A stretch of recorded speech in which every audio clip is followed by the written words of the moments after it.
Bon, Nathalie, tu diriges depuis 3 ans l'atelier à San Francisco, qui est une structure de veille technologique de BNP Paribas. Tu rencontres de nombreuses entreprises californiennes et tu reçois beaucoup de visiteurs français. Est-ce que pour notre blog New Years of Working, tu peux répondre à quelques questions? Volontiers. Alors, la première, c'est l'essentiel, c'est est-ce que tu sens une grosse différence entre les modes de fonctionnement au travail en Californie et en France? Énormément, ouais, énormément de différences. En fait, alors c'est dû à plusieurs choses. Déjà, la première, c'est l'hyperflexibilité. Voilà, aux États-Unis, si tu ne travailles pas, tu n'as pas de sécurité, donc tu vas être dans l'accumulation de différents jobs, donc beaucoup de multiplication de différentes missions, différents travails.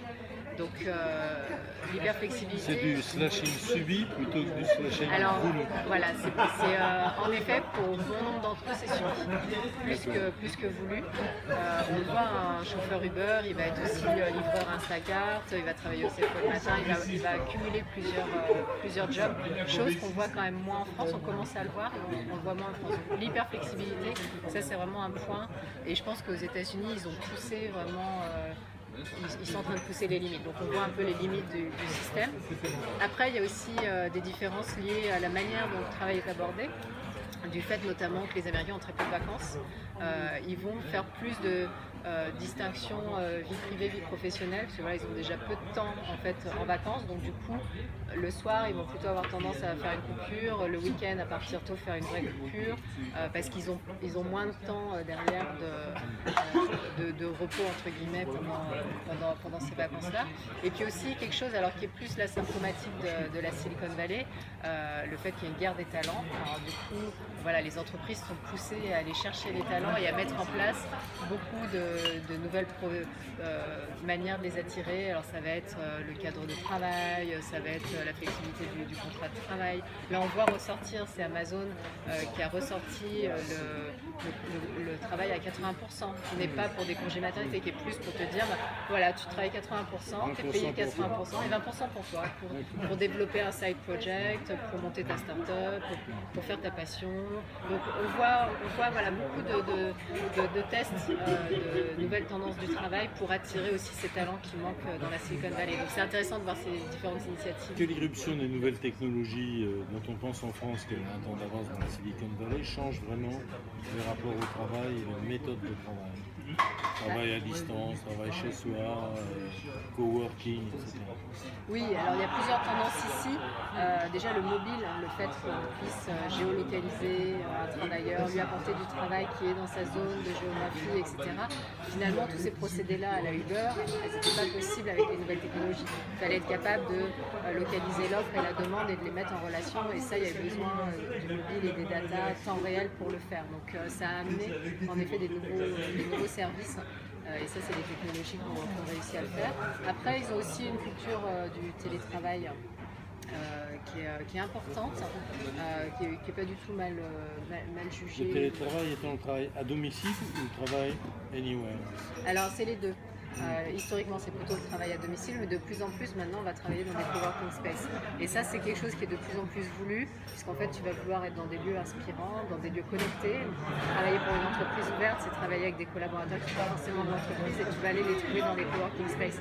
Et on voit, il y a une profusion de coworking space à San Francisco qui montre que ce modèle-là, et qui attire maintenant les grands groupes. Avant, c'était des coworking space uniquement pour des entrepreneurs, des startups. Maintenant, on voit que les grands groupes veulent aussi leur espace là-dedans parce qu'ils veulent être connectés dans l'écosystème. Et de ce fait, est-ce que les modèles managériaux évoluent sensiblement? Est-ce que le modèle traditionnel top-down un coup dans l'aile? On a parfois l'impression ici en France que c'est que du babacool aux États-Unis, mais pas seulement. Le statut compte beaucoup dans les cabinets d'avocats, dans les banques. tout ça compte quand même encore énormément. Est-ce que le modèle managérial évolue? Alors oui, il évolue et en fait il évolue à la demande de la nouvelle génération qui arrive, hein, ces milléniaux, la génération Y, qui est en fait une génération qui va vouloir un management qui va être beaucoup plus dans la prise d'autonomie.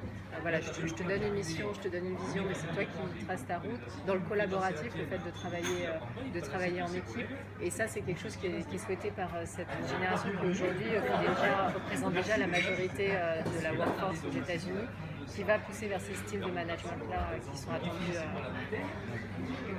Et alors, dernière question, si tu avais un conseil à donner à des managers français sur comment faire évoluer les choses dans leurs environnements de travail pour avoir plus de performance ou de qualité de vie au travail?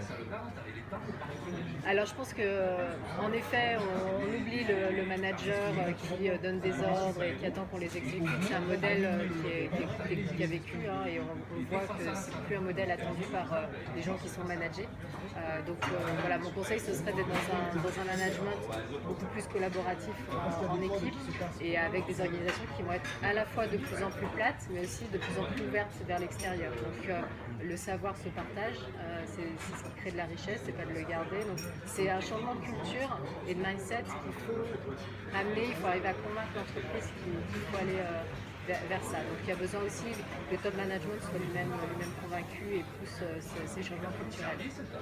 Alors enfin, en tant qu'ambassadrice de la tech Silicon Valley et des femmes de la tech Silicon Valley, qu'est-ce que tu attends du Women's Forum à Deauville?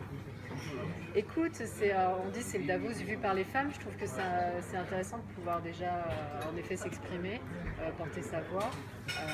En plus c'est un thème, alors la sharing economy qui est née à San Francisco avec Uber, Airbnb. Donc on a vu, ce sont des modèles qui amènent énormément d'innovation, qui amènent aussi énormément de questions sur la régulation. Aujourd'hui maintenant on est dans la phase de régulation. Donc je suis ravie à ce double titre parce que c'est un sujet qui me tient à cœur parce que je trouve qu'on se rend compte enfin qu'il y a suffisamment de ressources sur la planète, qu'il n'y a peut-être pas forcément d'en créer d'autres, peut-être optimiser ce qu'on a, et je trouve que la sharing economy, elle est partie quand même de ce constat-là et c'est un beau constat. Et puis voilà, avoir l'opportunité de faire partie d'une délégation en plus Silicon Valley, c'est la première année, donc je suis ravie de pouvoir en faire partie.